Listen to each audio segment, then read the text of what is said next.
İnnel hamdalillah nahmaduhu ve nesta'inuhu ve nestağfiruhu ve na'uzu billahi min şururi enfusina ve min seyyiati a'malina men yehdihillahu fela mudille lehu ve men yudlil fela hadiye lehu. Eşhedü en la ilahe illallah vahdehu la şerike lehu ve eşhedü enne Muhammeden abduhu ve rasuluhu sallallahu ve sellem aleyhi ve ala alihi ve sahbihi ecmaîn. Amma ba'd. Öncəliklə Uca Allaha dua edirəm ki, Uca Allah bu məclisimizi sevib razı qaldığı, ha belə mələklərin əhatə etdiyi məclislərdən etsin. Daha sonra bilirsiniz ki, Ramazana sayılı günlər qalmışdır. Və bu baxımdan da hər bir müsəlmana yaraşır ki, hər hansı bir ibadəti yerinə yetirdikdə onun fəzilətlərinin bilməlidir. Onun barəsində gələn ayələri, hədisləri bilməlidir. Çünki əgər bunları bilməsə, insan ibadətin fəzilətlərini bilməsə, insanın nəfsi həmin ibadətə qarşı səhlənkar olur, könülsüz edir onu. Əgər insan fəzilətləri biləndə, həmin ibadəti insan cümrah şəkildə öz nəfsini ona sövq edir. Bu baxımdan da bugünkü dərsimizin mövzusu Ramazan ayının və orucun fəzilətləri barəsində olacaqdır. Bu dərsdə biz ayələri, hədisləri və alimlərin sözlərini xatırlayacağıq. Yəni bilirsinizsə xatırlayacaqsınız, təkrarlayacaq və yeni olacaqsa yeni məlumatlar öyrənəcək. Və Allah subhanahu və teala öz kitabında buyurur ki, və zəkkir fə innə zikrə tənfəhəl müminin. Xatırlat, xatırlatma möminlərə fayda verir. Və bilirsiniz ki, Ramazan çox möhtəşəm bir aydır.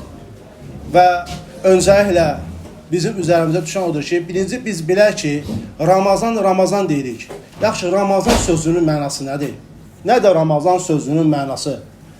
Ramazan ərəb dilində Ramadun sözündən götürmüşdür. Yəni, günəşin istisinin şiddətindən olan yanmaya deyilir. Günəşin istisindən yaranan yanmaya deyilir. Bunun dəlil nədir? Dəlil Allah Rasulunun sallallahu aleyhi və səlləmin hədisidir. Buyurur ki, sallallahu aleyhi və səlləm, Salatul əvvəbinə hinə tərmətul fisal. Demişdir ki, tövbə edənlərin, yəni Allaha yönələnlərin namazı, yəni duha namazın ən fəzilətli vaxtı dəvə balasının ayağının altı yanan vaxtıdır. Yəni istidən ayağının yanan vaxtıdır. Burada söz keçdi, tərmədu, ramada. Yəni ramada sözündən götürülüb. Nə deməkdir? Dəvə balasının ayağının altı yanması. Deməli, Ramadan sözü nə oldu? Yanma deməkdir. Bu baxımdan da, bu səbəbdən də İmam Əş-Şovkani rahimehullah demişdir ki, deyilmişdir ki, Ramazan ona görə adlanıb ki, o salih əməllər ilə günahları yandırır. Və bundan dolayı da sələflər 3 aya hörmət edirdilər.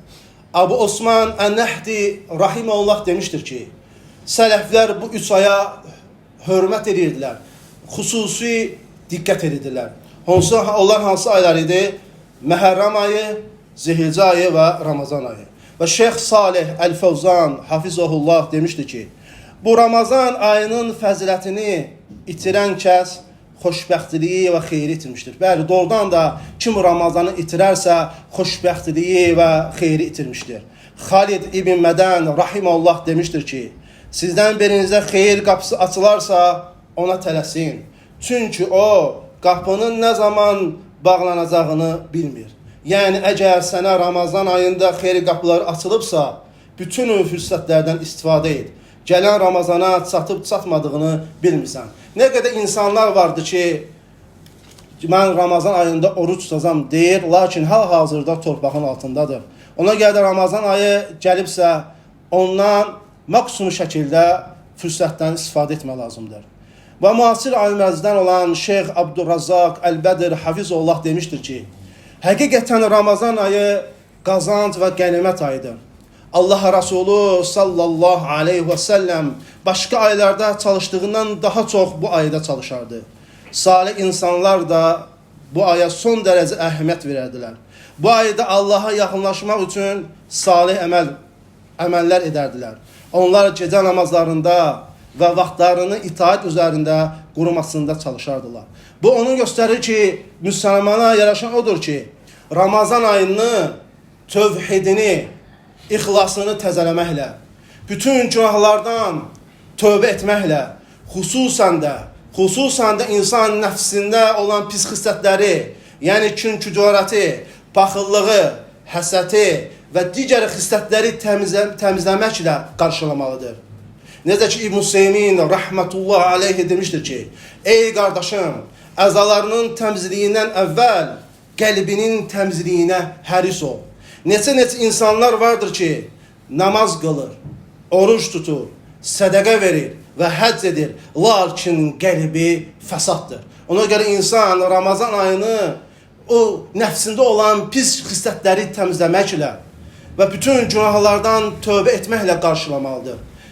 Bu baxımdan İbn Baz rahimehullah demişdir ki, bu kəramətli ay, yəni Ramazan daxil olmamışdan öncə tövbəyə diqqət etmək lazımdır. Allah bu tövbə ilə sənin günahlarını silsin və sən bu aya günahlardan salamat olaraq daxil olasan. Son Ramazanda da əzimli, sadiq olaraq düzgün yol tutasan. Və insan bacardığı qədər günahlardan uzaq yanaraq, nəfsini təmizləyərək Ramazana daxil olmalıdır. Çünki niyə? Ramazanın böyük fəzilətləri vardır. Və Quran və Sünnəyə baxdıqda Ramazanın fəzilətləri ilə bağlı bir çox hədislər və ayələri görəcəkdir.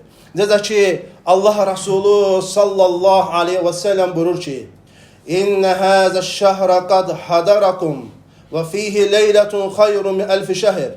Mən huriməhə fəqad huriməl xayrı kulləhu və la yuhramu xayrəhə illə məhrum.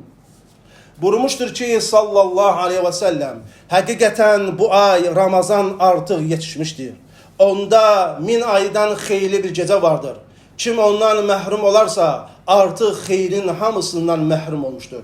Onun xeyrindən yalnız məhrum olunmuş kimsə məhrum olar. Necə gözəl söyləmiş Allah Resulü sallallahu aleyhi və səlləm. İnsan Ramazan orucunu qaçırarsa, Qəzir gecəsində olan ibadəti qaçırarsa, bütün xeyirlərdən o insan məhrum olar.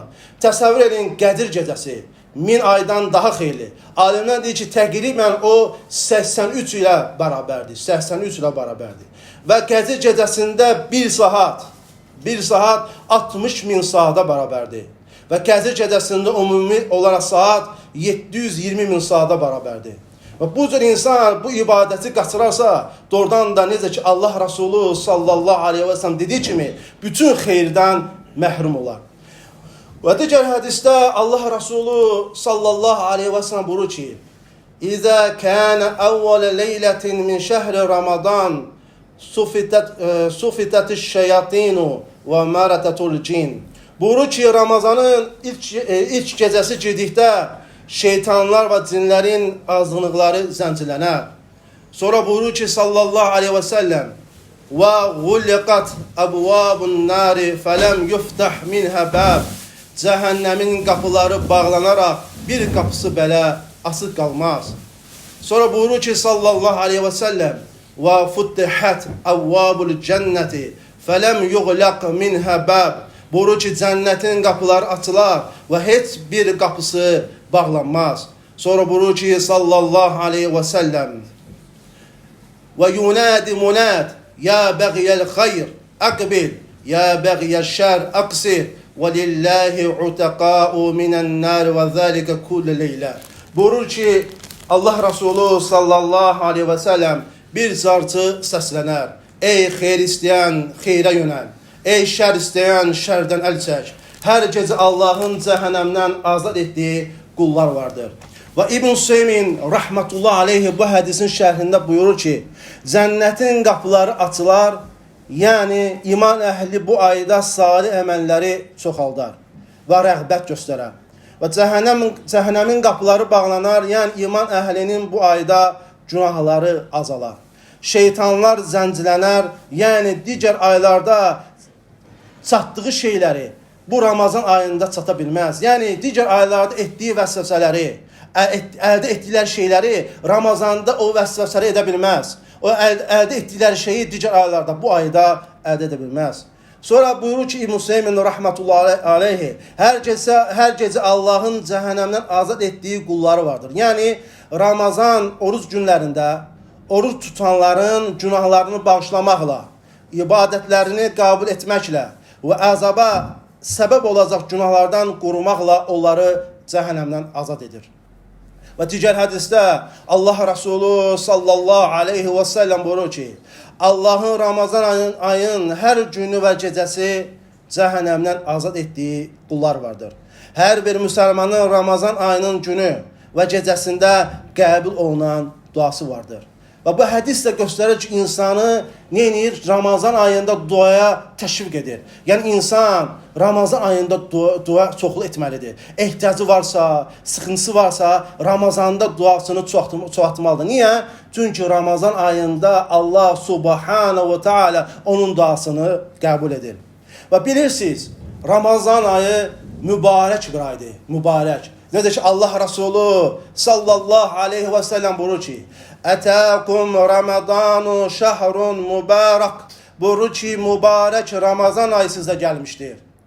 Fəradallahu aleykum siyaməhu. Uca Allah bu ayda sizə oruç tutmağı fərz buyurmuşdur.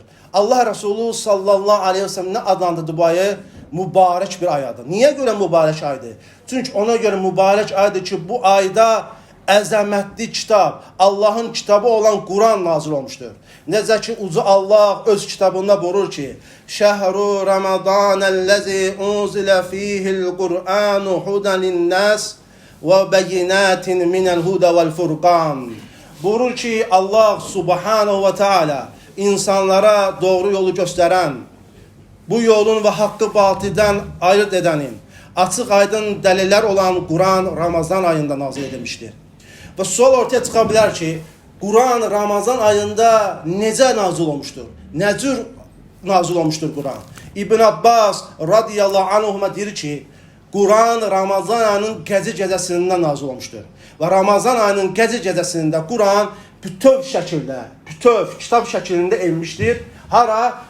Dünya samasında olan Beytul İzzəyə, yəni İzzət evinə enmişdir. Beytul İzzəyə, yəni Quran bütöv şəkildə dünya samasında olan Beytul İzzəyə, yəni İzzət evinə enmişdir, bütöv şəkildə.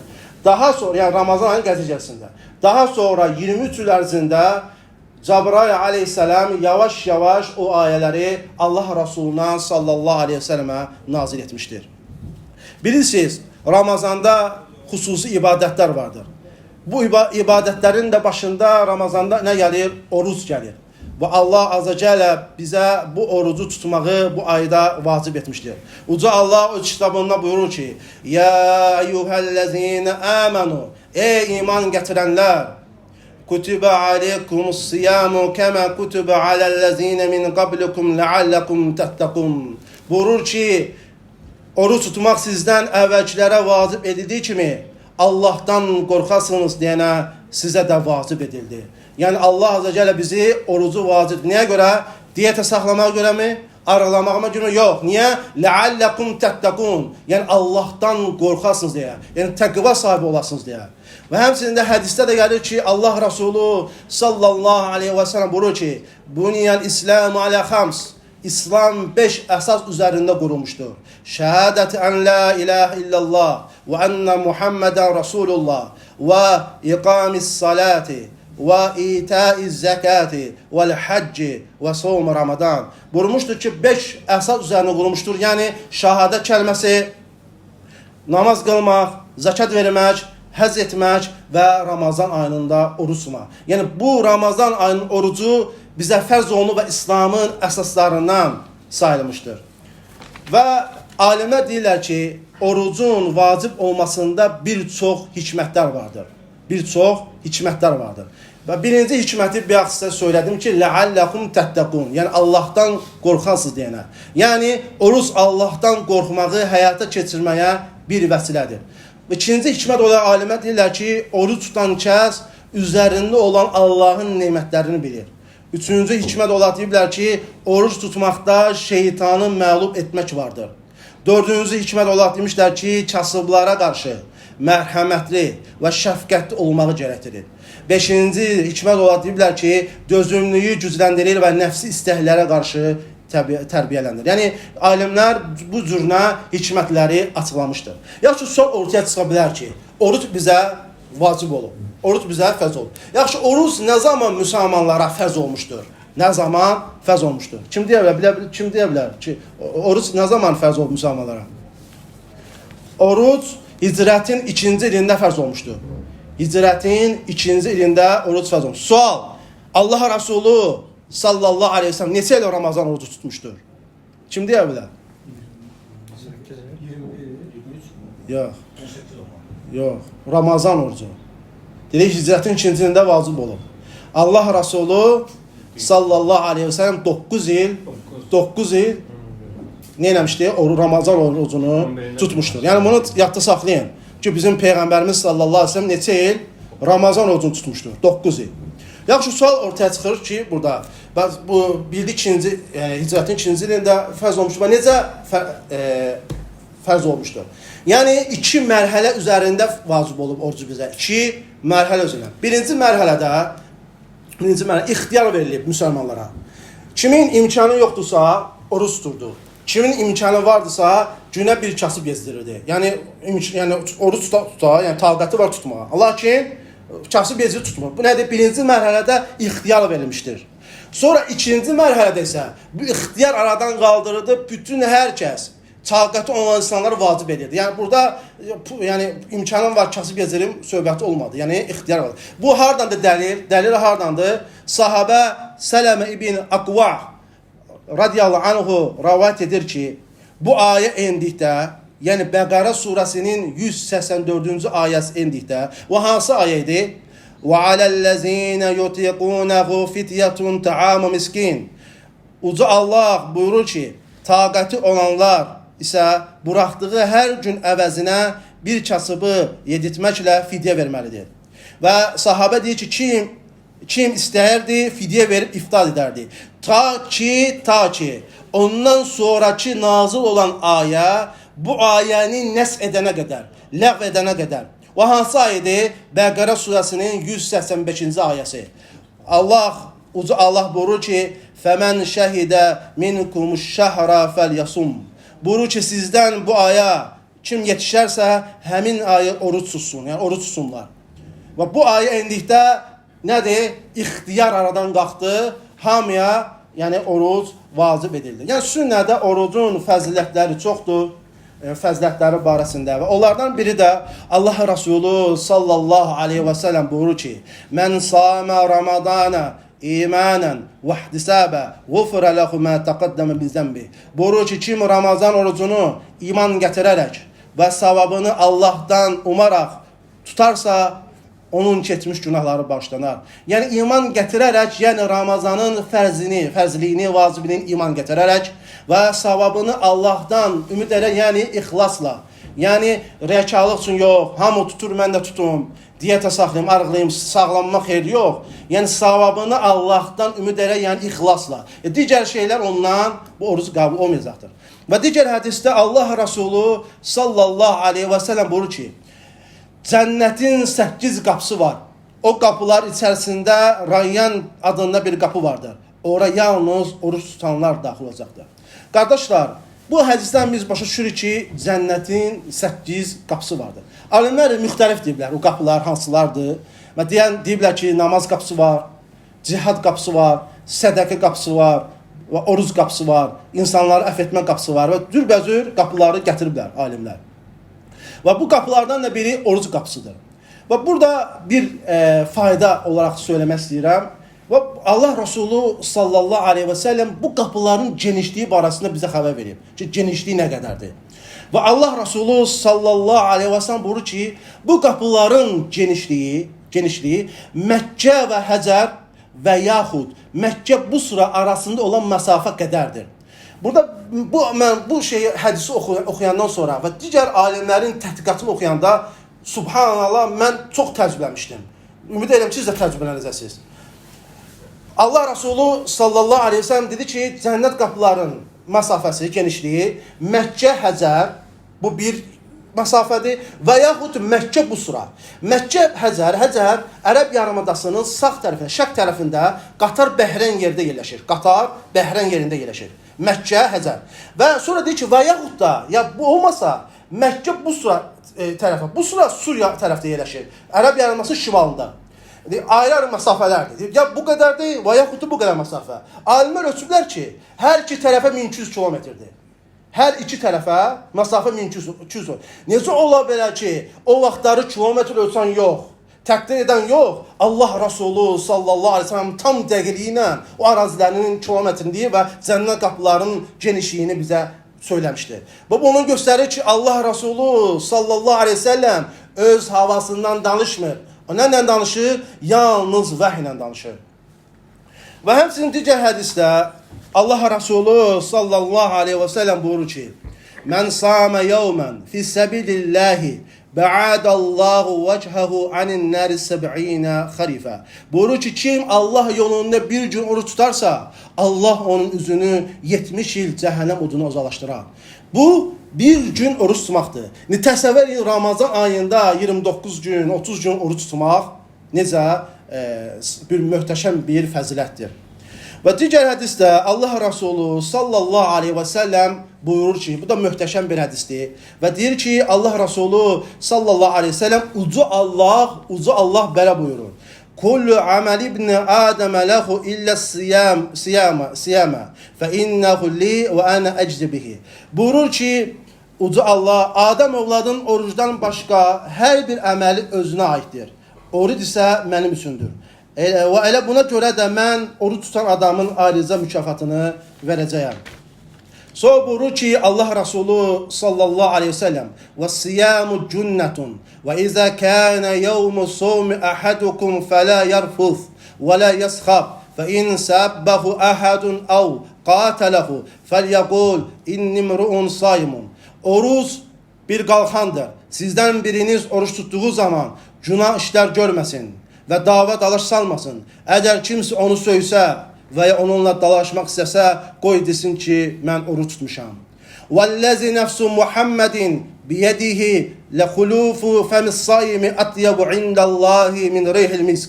Buyurur ki, Allah Resulü sallallahu aleyhi ve sellem, Muhammed'in canı əlində olan Allah and olsun ki, oruç tutan adamın ağzından gələn qoxu Allah yanında müşk qoxusundan daha gözəldir. Sonra buyurur ki, sallallahu aleyhi ve sellem, لِلصَّائِمِ فَرْحَتَانِ يَفْرَحُهُمَا اِذَا اَفْتَرَ فَرِحَ وَاِذَا لَقِيَ رَبَّهُ فَرِحَ بِصَوْمِهِ. Buyurur ki, oruç tutan adamın iki sevinç anı vardır. Orucunu açdığı iftar vaxtında sevinir, bir də Rabbinə qovuşduğu zaman tutduğu orucu görə sevinəcəkdir. Qardaşlar, bu nədir? Möhtəşəm bir hədisdir. Bu hədisin birinci hissəsində uca Allah buyurdu ki, mən oruç tutan adama ayrıca mükafat verəcəm. Bilirsiniz, İslamda bir salih əmələ 10 savabdan 700-ə qədər savab var. 10 savabdan 700-ə qədər.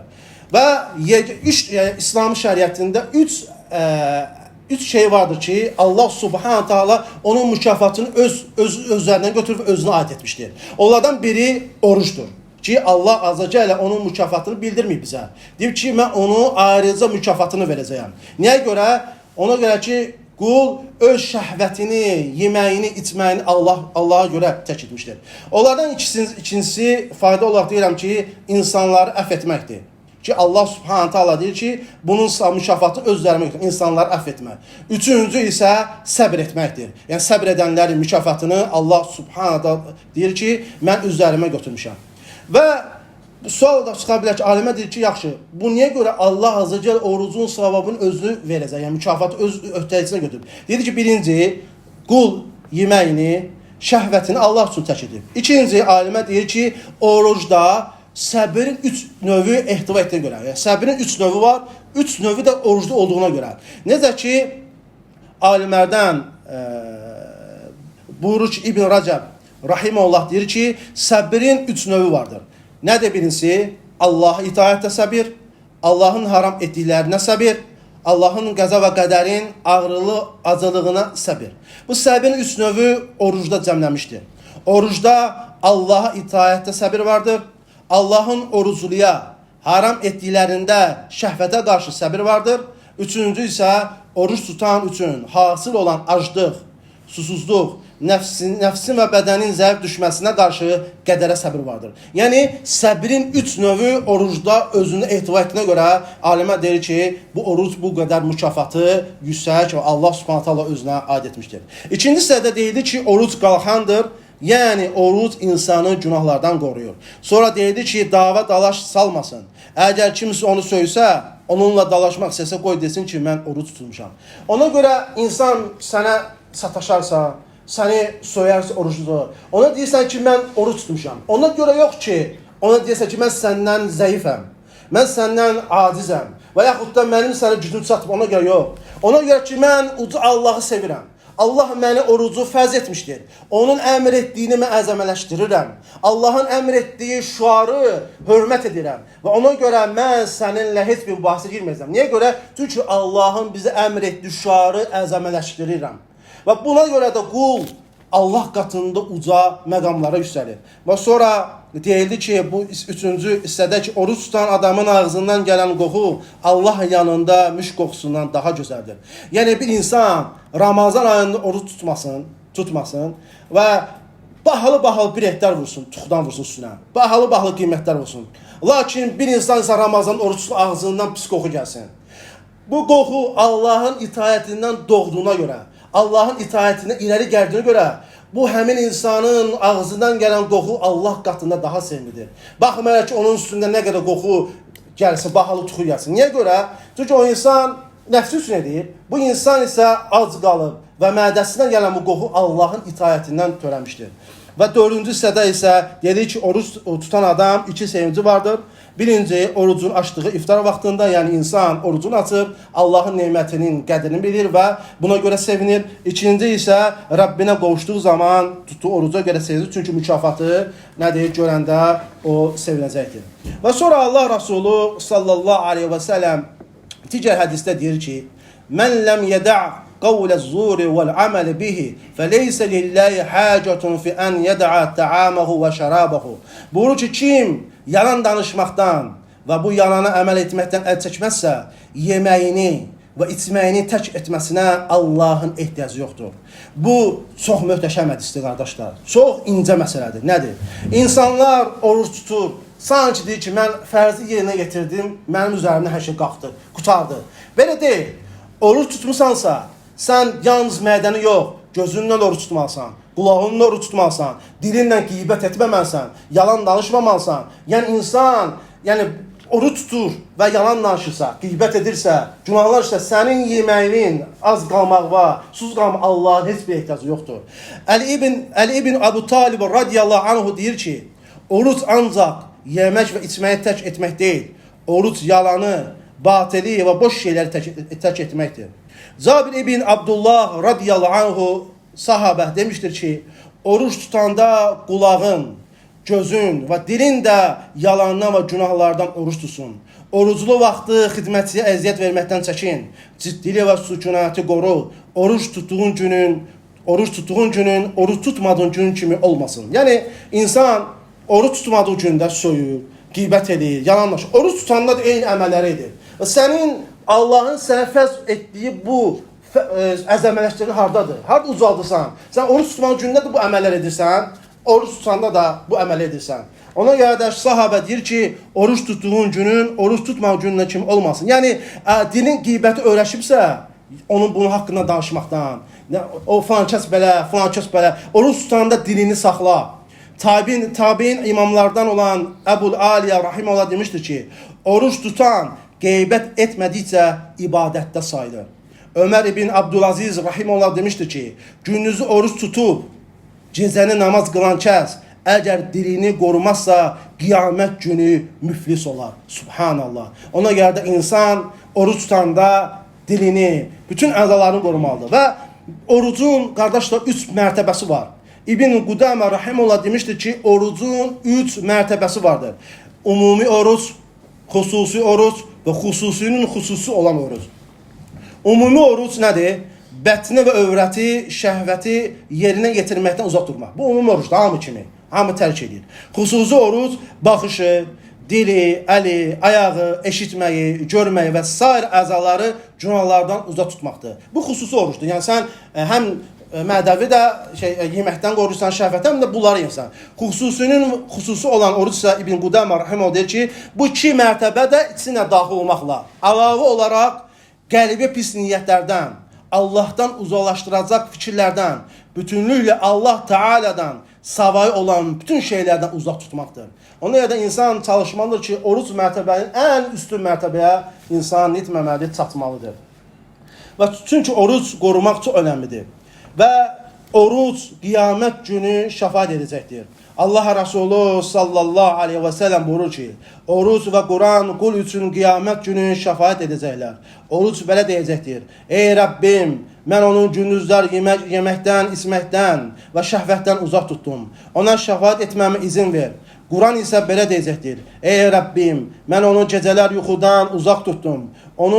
Ona şəfaət etməyimə izin ver. Beləliklə hər ikisi şəfaət edəcəklər. Və bu hədis Quran, yəni orucun şəfaət etməsinə, həmçinin də Quranın da şəfaət etməsini göstərir ki, insan orucu olarkən Ramazan ayında Qurandan tutunmalıdır. Qurandan sarılmalı, çoxlu Quran oxumalıdır. Yəni insan o telefona baxmaqdansa, WhatsApp-a girməkdənsə, nə bilim, sosial şəbəkələrdə gəzməkdənsə oruclu olurlar Ramazanda. Quran oxumaq lazımdır, Quran. Çünki niyə görə Quran oxumaq lazımdır? Çünki İbn Abbas radiyallahu anhuma rəvayət edir ki, Allah Resulü sallallahu aleyhi və səlləm xeyir işlərdə insanların ən cömert olanı idi. Ramazan ayında isə daha da cömert olardı. Cəbrail onunla hər Ramazan ayında qarşılaşardı. Bu Ramazan ayı bitənə qədər davam edərdi. Allah Resulü sallallahu aleyhi və səlləm Cəbrailə Quranı ərz edərdi, yəni Quranı təkrarlayardı. Cəbrail onunla qarşılaşdıqda Allah Resulü sallallahu aleyhi və səlləm xeyir işlərdə ən sürətli, küləkdən də cömert olardı. Və bu onu göstərir ki, qardaşlar, insan Ramazan ayında Qurandan tutulmalıdır. Quranı oxuya bilmirsə, öyrən oxumağı. Ramazanda sənə fürsətdir. Niyə görə? Çünki Quranın bir səhifəsini oxuyan insan 5000 savab qazanır. Bir cüzdə isə, yəni 20 səhifədə isə 100.000 savab var. Bir xətimdə isə 3 milyon savab var. İndi bunu siz təsəvvür edin, Ramazan ayında oxuyursunuz. Və bunun savabları qat-qat Allah subhanətə lütfü ilə çoxalır. Ona görə insan bu şeyləri nəməlidir? Fürsətdən verməməlidir. Qurana sarılmalıdır. Və sonuncu olaraq fəziləti zikr edirəm orucla bağlı. Sonuncu olaraq nədir? Oruç tutan insan siddiqlərdən və şəhidlərdən sayılır. Bəli, səhv eşitmədiniz. Ramazan oruç tutan insan şəhidlərdən və siddiqlərdən sayılır. Bir kişi Allah Resulü'nün sallallahu aleyhi və səlləm yanına gəlib belə dedi: ey Allahın Resulü, mənə xəbər ver. Əgər mən Allahdan başqa ibadətə layiq haqq mabud olmadığına və sənin Allahın elçisi olduğuna şəhadət gətirsəm, 5 vaxt namaz qılsam, zakat versəm və Ramazan ayında oruç tutub, gecələrini qiyamında keçirsəm, mən kimlərdən sayılıram? Allah Resulü sallallahu aleyhi ve sellem buyurur ki, siddiqlərdən və şəhidlərdən. Subhanallah. Bu da orucun möhtəşəm fəziləti. Məhz buna görə Abu Umamə sahabə radiyallahu anhu Peyğəmbərdən soruşduqda ki, ey Allah Resulü, ən fəzilətli əməl hansıdır? Allah Resulü sallallahu aleyhi və səlləm belə cavab verdi: Aleykə bisum fə innəhu lə'idlə ləhu. Buyurdu ki, sənə orucu tövsiyə edirəm. Yəni oruç tut. Çünki orucun tayı bərabəri yoxdur. Ona görə də qardaşlar, Allah subhanahu ta'ala dua edirəm ki, bizi Ramazana gözəl şəkildə çatdırsın. Bizi Ramazanda salih əməllərə müvəffəq eləsin. Və Ramazanı sonunda Allahın bağışladığı qullardan etsin. Həmişə bu hədisi oxuyanda vallahi billahi tüklərim biz olur. Allah Resulü sallallahu aleyhi ve sellem buyurur ki, burnunu yerinə sürürsün. Burnunu yerinə sürürsün. Dedilər, Allah Resulü kimin? Deyib, Ramazan ayına çatıb da sonunda bağışlanmayan qulun burnunu yerinə sürürsün. Allah bizi o qullardan etməsin. Allah subhanətlər bizi Ramazanın sonunda bağışladığı qullardan etsin və salih əmələ müvəffəq eləsin. Bizi gözəl şəkildə, üzü ağ şəkildə o aydan çıxmağı nəsib eləsin. Subhanakallahum və bihamdik. Əşhədu ən la ilahən əstəğfiruka atubu ileyk. Allah sizdən razı olsun qardaşlar.